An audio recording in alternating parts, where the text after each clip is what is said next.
Hi hello ನಮಸ್ಕಾರ. ಮತ್ತೊಮ್ಮೆ ಸ್ವಾಗತ ಕ್ಲಬ್ ಕ್ರಿಕೆಟರ್ ಕನ್ನಡ ಚಾನಲ್ಗೆ. ತುಂಬ ಟೈಮ್ಗಳಾದಮೇಲೆ ಆಲ್ಮೋಸ್ಟ್ ಒಂದು ತಿಂಗಳ ಮೇಲಾಯಿತು ಅನಿಸುತ್ತೆ ವಿಡಿಯೋ ಮಾಡಿ.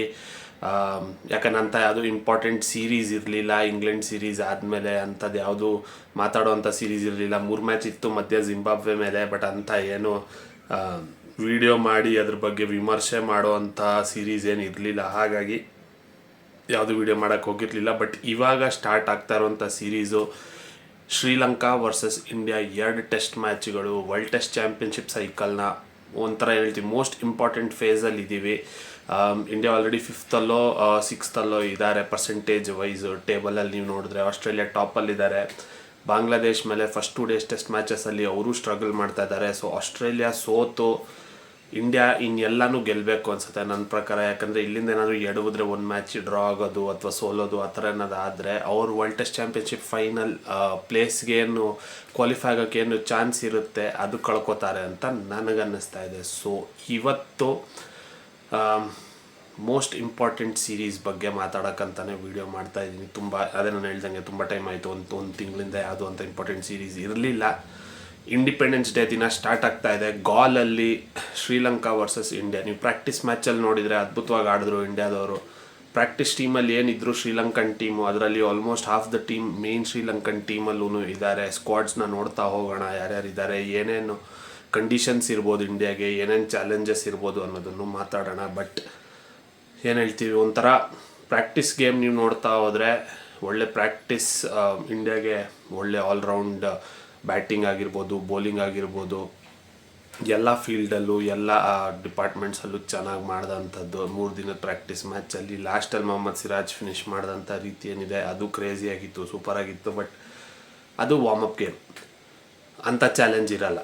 ಅದು ನಡೆದಿದ್ದು NCC ಗ್ರೌಂಡ್ ಕೊಲಂಬೋ ಅಂತ. SSC ಸೆಕೆಂಡ್ ಟೆಸ್ಟ್ ಮ್ಯಾಚ್ ಇದೆ, ಅದರ ಪಕ್ಕದಲ್ಲೇ ಇನ್ನೊಂದು ಪ್ರಾಕ್ಟೀಸ್ ಗ್ರೌಂಡ್ಸ್ ಇದೆ, ಅಲ್ಲಿ ನಡೆದಿರೋವಂಥದ್ದು. ಬಟ್ ಇದು Galle, completely different condition, completely different challenges. ಏನಕ್ಕೆ ಅಂದರೆ ಸಮುದ್ರ ಜಸ್ಟ್ ಸ್ಟೇಡಿಯಮಿಂದ ರೋಡ್ ಕ್ರಾಸ್ ಮಾಡಿದ್ರೆ ನಿಮಗೆ ಸಮುದ್ರ. ಸೊ ಅಲ್ಲಿಂದ ಹೆವಿ ಬ್ರೀಸ್ ಬರ್ತಾ ಇರುತ್ತೆ. ಗಾಲಲ್ಲಿ ನಿಮ್ಗೆ ಗೊತ್ತಿರೋಂಗೆ ರೆಗ್ಯುಲರಾಗಿ ನೋಡೋರಿಗೆ ಗೊತ್ತಿರುತ್ತೆ, ಯಾವುದೇ ಥರ ಸ್ಟ್ಯಾಂಡ್ಸ್ ಇಲ್ಲ. ಸೊ ಓಪನ್ ಗ್ರೌಂಡು, ಬ್ರೀಸ್ ತುಂಬ ಜಾಸ್ತಿ ಇರುತ್ತೆ, ಬೌಲರ್ಸ್ಗೂ ಒಳ್ಳೆ ಹೆಲ್ಪ್ ಆಗುತ್ತೆ. ಆ್ಯಂಡ್ ಟ್ರೆಡಿಷ್ನಲಿ ಗಾಲ್ ವಿಕೆಟ್ ಬಂದು spinner friendly wicket. First day second day ನಿಮಗೆ ಪೇಸರ್ಸ್ಗೂ ಹೆಲ್ಪ್ ಸಿಗುತ್ತೆ ಅಲ್ಲಿ, because of the breeze.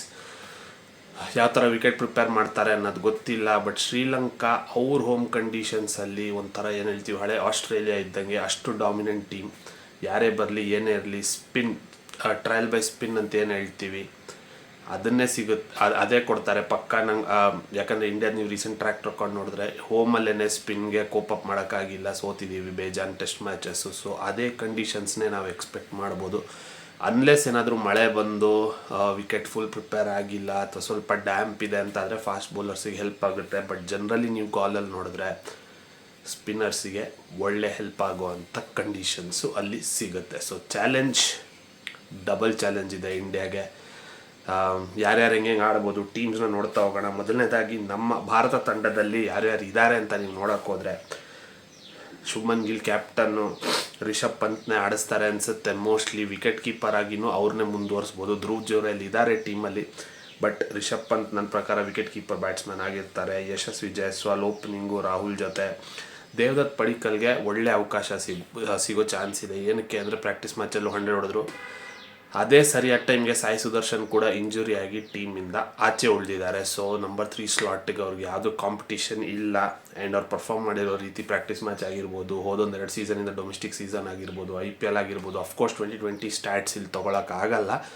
But Ranji ಅಂತ ನೀವು ಸೋಲ್ ಕ್ರೈಟೀರಿಯಾ ನೋಡಿದ್ರೆ ಅವ್ರು ಕ್ಯಾಪ್ಟನ್ ಮಾಡಿದಂಥ ರೀತಿ, ಕರ್ನಾಟಕಕ್ಕೆ ಅದ್ಭುತವಾಗಿ ಪ್ರದರ್ಶನ ಕೊಟ್ಟಂಥ ರೀತಿ ನೀವು ನೋಡಿದ್ರೆ ಈಸ್ ಮೋಸ್ಟ್ ಡಿಸರ್ವಿಂಗ್ ಅಂತಲೇ ನಾನು ಹೇಳ್ತೀನಿ. ಸೊ ನಂಬರ್ 3 ಸ್ಲಾಟಲ್ಲಿ ದೇವದತ್ ಪಡಿಕ್ಕಲ್. ಸರ್ಫರಾಜ್ ಖಾನ್ ಲೇಟ್ ರಿಪ್ಲೇಸ್ಮೆಂಟ್ ಆದ್ರೂ ಅವ್ರಿಗೆ ಚಾನ್ಸ್ ಸಿಗುತ್ತಾ ಇಲ್ವಾ ಅದು ಡೌಟ್ ಇದೆ. ಅವ್ರನ್ನೇ ಸಾಯಿ ಸುದರ್ಶನ್ ಜಾಗಕ್ಕೆ ರಿಪ್ಲೇಸ್ಮೆಂಟ್ ತೊಗೊಂಡ್ರು. ಅದಾದಮೇಲೆ ರವೀಂದ್ರ ಜಡೇಜಾ ಇದ್ದಾರೆ. ಆಬ್ವಿಯಸ್ಲಿ ಅವ್ರು ಆಡ್ತಾರೆ. ಕುಲ್ದೀಪ್ ಯಾದವ್ರನ್ನ ಆಡಿಸ್ತಾರಾ ಇಲ್ವಾ ನೋಡಬೇಕು. ಬಿಕಾಸ್ 3 ಸ್ಪಿನ್ನರ್ಸ್, ನೀವಂತೂ 3 ಸ್ಪಿನ್ನರ್ಸ್ ಆಡಿಸ್ಲೇಬೇಕು. ರವೀಂದ್ರ ಜಡೇಜಾ ಒಂದು ಸ್ಲಾಟ್ ಆಯಿತು, ಅದು ಬಿಟ್ಟು ಇನ್ಯಾರನ್ನ ಆಡಿಸ್ತಾರೆ ಅಂತ ನನಗೂ ಗೊತ್ತಿಲ್ಲ. ಮೋಸ್ಟ್ಲಿ ಕುಲ್ದೀಪ್ ಯಾದವ್ಗೆ ಇಲ್ಲಿ ಒಳ್ಳೆ ಅವಕಾಶ ಸಿಗುತ್ತೆ. ಫೈನಲಿ ತುಂಬ ಟೈಮ್ ಆದಮೇಲೆ ಟೆಸ್ಟ್ ಮ್ಯಾಚಸಲ್ಲಿ ಆಡೋ ಅಂಥ ಅವಕಾಶ ಅವ್ರಿಗೆ ಸಿಗುತ್ತೆ ಅಂತ ಅಂದ್ಕೊಂಡಿದ್ದೀನಿ. ಜೊತೆಗೆ ಮನವ್ ಸುತಾರ್ ಇದ್ದಾರೆ, ಅವ್ರೂ ಅಷ್ಟೇ left arm spinner, batting ability ಇದೆ. ಸೊ ಅವ್ರನ್ನ ಪ್ರಿಫರ್ ಮಾಡ್ತಾರಾ ಇಲ್ಲ ಯಾರು ಅವ್ರ ಜಾಗದಲ್ಲಿ ಆಡ್ತಾರೆ ಅಂತ ಕಾದು ನೋಡಬೇಕು. ಇನ್ನು ಫಾಸ್ಟ್ ಬೌಲಿಂಗ್ ಡಿಪಾರ್ಟ್ಮೆಂಟ್ ಬಂದರೆ ಮೊಹಮ್ಮದ್ ಸಿರಾಜ್ ನನ್ನ ಪ್ರಕಾರ ಪಕ್ಕ ಆಡ್ತಾರೆ.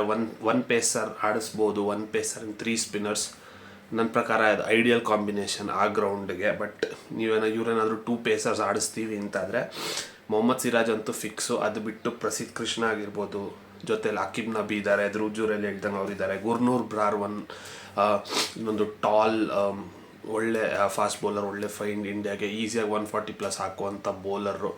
ಸೊ ಅವರು ಇದ್ದಾರೆ. ಅದು ಬಿಟ್ಟು ಡೊಮೆಸ್ಟಿಕ್ ಪ್ರತಿಭೆ ಅಂತ ಏನು ಹೇಳ್ತೀವಿ, ಮಧ್ಯಪ್ರದೇಶದಿಂದ ಸೆಲೆಕ್ಟ್ ಆಗಿರುವಂಥ ಸಾರಾಂಶ್ ಜೈನ್, ಅವರು ಚಾನ್ಸ್ ಸಿಗುತ್ತಾ ಕಾದು ನೋಡಬೇಕು. ಬಿಕಾಸ್ ಸ್ಪಿನ್ನರ್ಸ್ ಅಂತ ನೀವು ತೊಗೊಂಡ್ರೆ 4 ಸ್ಪಿನ್ನರ್ಸ್ ಇದ್ದಾರೆ ಇಂಡಿಯಾದಲ್ಲಿ. ರವೀಂದ್ರ ಜಡೇಜಾ ನನ್ನ ಪ್ರಕಾರ ಕನ್ಫರ್ಮ್. ಇನ್ನು ಉಳಿದಿರೋ ಕಾಂಪಿಟೇಷನ್ ಬಂದು ಕುಲ್ದೀಪ್ ಯಾದವ್, ಮಾನವ್ ಸುತಾರ್ ಮತ್ತು ಸಾರಾಂಶ್ ಜೈನಲ್ಲಿ ಕಾಂಪಿಟೇಷನ್ ಇರುತ್ತೆ. ಯಾಕೆ ಅಂದರೆ 3 ಸ್ಪಿನ್ನರ್ಸ್ ಆಡಿಸ್ತೀವಿ ಅಂತಾರೆ. ನನ್ನ ಪ್ರಕಾರ ಕುಲ್ದೀಪ್ ಯಾದವ್ಗೆ ಚಾನ್ಸ್ ಪಕ್ಕ ಸಿಗುತ್ತೆ. ವೆರೈಟಿ ತರ್ತಾರೆ. ಚೈನಾಮನ್ ಬೌಲರು, ಕೈಯಿಂದ ಒಳ್ಳೆ ರಿಲೀಸ್ ಆಗುತ್ತೆ. ಇವಾಗ ಪೇಸ್ನು ಇನ್ಕ್ರೀಸ್ ಮಾಡ್ಕೊಂಡಿದ್ದಾರೆ. ಸೊ ಆಲ್ ಇನ್ ಆಲ್ ನೀವು ನೋಡಿದ್ರೆ ಇಂಡಿಯನ್ ಟೀಮ್ ಚೆನ್ನಾಗಿ ಕಾಣ್ತಾ ಇದೆ, ರಿಲಯಬಲ್ ಪ್ಲೇಯರ್ಸ್ ಇದ್ದಾರೆ. ಬಟ್ ಆಪೋಸಿಟ್ ಟೀಮಲ್ಲಿ ಇರೋವಂಥ ಸ್ಪಿನ್ನರ್ಸ್ನ ಹೆಂಗೆ ಕೋಪ್ ಅಪ್ ಮಾಡ್ತಾರೆ ಅದ್ರ ಮೇಲೆ ಸೀರೀಸ್ ಡಿಸೈಡ್ ಆಗುತ್ತೆ. ಸೊ ಶ್ರೀಲಂಕಾ ಟೀಮ್ ನೋಡ್ತಾ ಹೋದರೆ ಧನಂಜಯ ಡಿಸಿಲ್ವಾ ಕ್ಯಾಪ್ಟನ್ನು, ನಿರೋಶಾನ್ ದಿಕ್ವಲೆ ಯಾವಾಗಲೂ ವಿಕೆಟಿಂದ ಚಪ ಅಂತ ಮಾತಾಡ್ತಾ ಇರ್ತಾರಲ್ಲ, ಆ ವಿಕೆಟ್ ಕೀಪರ್. ನೀವು ಲಾಸ್ಟ್ ಸೀರೀಸ್ ಅಬ್ಸರ್ವ್ ಮಾಡಿದ್ರೆ ನಿಮ್ಗೆ ಗೊತ್ತಿರುತ್ತೆ.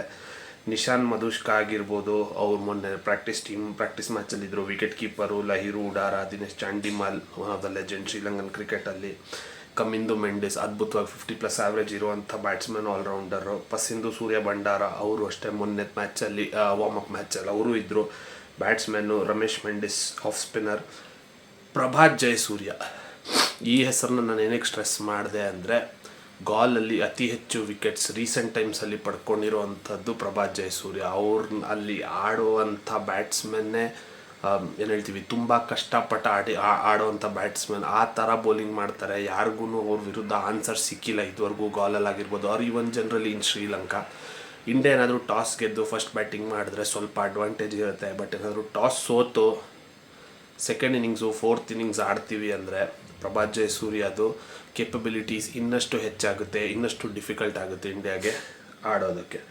ಅದು ಬಿಟ್ಟು ಅಸಿತಾ ಫರ್ನಾಂಡೋ ಇದ್ದಾರೆ, ಫಾಸ್ಟ್ ಬೌಲರು. ದಿಲ್ಶಾನ್ ಮಧುಷ್ಕಾ ಅವರು ಮೊನ್ನೆ ಮ್ಯಾಚಲ್ಲಿದ್ದರು. ವಿಶ್ವ ಫರ್ನಾಂಡೋನು ಪ್ರಾಕ್ಟೀಸ್ ಮ್ಯಾಚಲ್ಲಿದ್ದರು, left arm fast bowler. Lahiru Kumara ಒಳ್ಳೆ ಬೌಲರು. ಸೋನಲ್ ದಿನುಷಾ ಕ್ಯಾಪ್ಟನ್ಸಿ ಮಾಡಿದರು ಶ್ರೀಲಂಕಾ ಎ ಟೀಮ್ನ. ಮಿಲಾನ್ ಪ್ರಿಯಾತ್ ರತ್ನಾಯಕೆ ಇದ್ದಾರೆ, ಅವರು ಬೌಲಿಂಗ್ ಆಲ್ರೌಂಡರು. ಅದು ಬಿಟ್ಟು ಕೆಸರನ್ ಅಂತ ಇವರು ಮೊನ್ನೆ ಮ್ಯಾಚಲ್ಲಿ ಇಂಡಿಯಾ ವಿರುದ್ಧ ಆಡಿರುವಂಥದ್ದು. ಸೊ ನೀವು ಆಲ್ರೌಂಡ್ ನೋಡ್ತಾ ಹೋದರೆ ಇದರಲ್ಲಿ ಕುಸಾಲ್ ಮೆಂಡಿಸ್ ಮೇಯ್ನ್ ಪ್ಲೇಯರ್ ಮಿಸ್ಸಿಂಗ್ ಇಂಜುರಿಯಿಂದಾಗಿ. ಜೊತೆಗೆ ಅರ್ಧಕ್ಕರ್ಧ ಟೀಮು ಲಾಸ್ಟ್ ಪ್ರಾಕ್ಟೀಸ್ ಮ್ಯಾಚಲ್ಲಿ ಏನು ಆಡಿದ್ರು ಅವ್ರನ್ನೇ ಪ್ರಿಫರ್ ಮಾಡಿದ್ದಾರೆ Sri Lankan board. So all in all ನೀವೇನಾದರೂ ಮ್ಯಾನ್ ಟು ಮ್ಯಾನ್ ನೋಡ್ತಾ ಹೋದರೆ ಶ್ರೀಲಂಕಾಗೆ ಒಳ್ಳೆ ಅಪ್ಪರ್ ಹ್ಯಾಂಡ್ ಇದೆ ಅಂತ ಅನಿಸುತ್ತೆ, ಜಸ್ಟ್ ಬಿಕಾಸ್ ಅವರು ಹೋಮ್ ಕಂಡೀಷನ್ಸಲ್ಲಿ ಆಡ್ತಾ ಇದ್ದಾರೆ ಅಂತ. ಸೊ ಹೋಪ್ಫುಲಿ ಇಂಡಿಯಾ ಟಾಸ್ ಗೆದ್ದು ಬ್ಯಾಟಿಂಗ್ ಆರಿಸ್ಕೊಳ್ಳಿ, ಒಳ್ಳೆ ಸ್ಟಾರ್ಟ್ ಮಾಡಲಿ. World test championship points 12 points, 24 points ತೊಗೊಂಡ್ರೆ ನಮಗೆ ಮುಂದೆ ಬರುವಂಥ ಸೀರೀಸ್ಗಳಿಗೆ ಈಸಿ ಆಗ್ತಾ ಹೋಗುತ್ತೆ ಅಂತ ವಿಶ್ ಮಾಡ್ತಾ ಸಿಗೋಣ ನಾಳೆ Day 1 ಗಾಲ್ ಟೆಸ್ಟ್ ರಿವ್ಯೂ ಜೊತೆ. ನಮಸ್ಕಾರ.